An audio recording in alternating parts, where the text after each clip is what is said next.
Olá, meu querido, minha querida, tudo bem com vocês? Eu espero que sim. Eu estou gravando esse vídeo para passar um recado sucinto a respeito do tema tatuagens e piercings no meio cristão. Há pessoas que se utilizam de Levítico 19:28 para fomentar a sua posição contrária à prática das tatuagens e também do body piercing. Levítico 19:28 diz o seguinte: sobre a vossa carne não fareis lacerações pelos mortos, nem no vosso corpo imprimireis qualquer marca, eu sou o Senhor.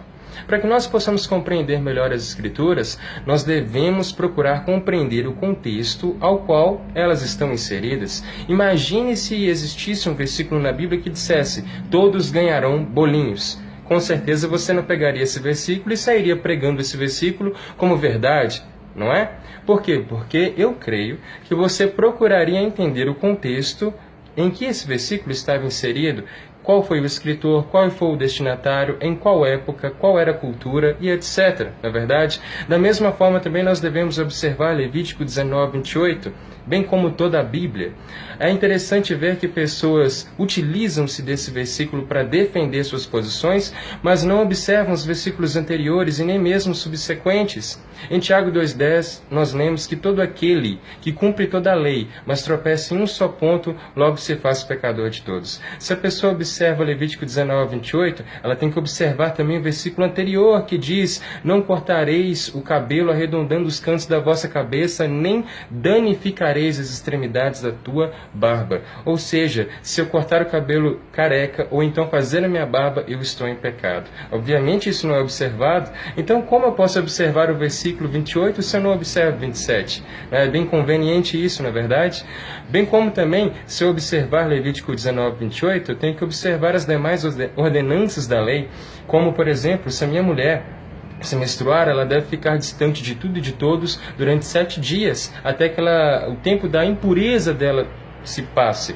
Eu não posso comer carne de porco, não posso comer frutos do mar. Mas se o meu filho me maldisser, se ele me responder, eu tenho que apedrejá-lo até a morte. Com certeza nós não fazemos isso. Infelizmente, há tantas pessoas que manipulam as Escrituras para defender o seu ponto de vista que a verdade tem sido negligenciada. Se a lei deve ser considerada, ela deve ser considerada em sua totalidade e não apenas os pontos parciais da lei para defenderem determinado ponto de vista.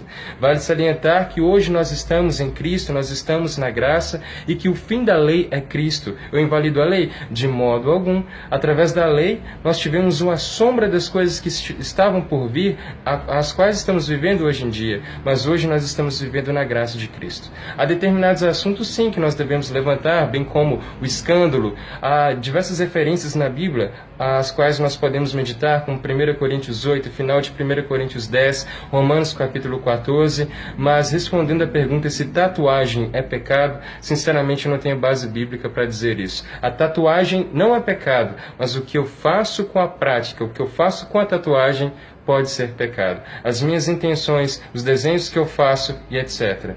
Bom, eu deixo essas pequenas palavras para que vocês possam meditar, depois leiam essas referências às quais forem passadas, procurem a respeito desse assunto na internet, há um vasto conteúdo abordando esse tema. Que Deus abençoe vocês, um grande abraço.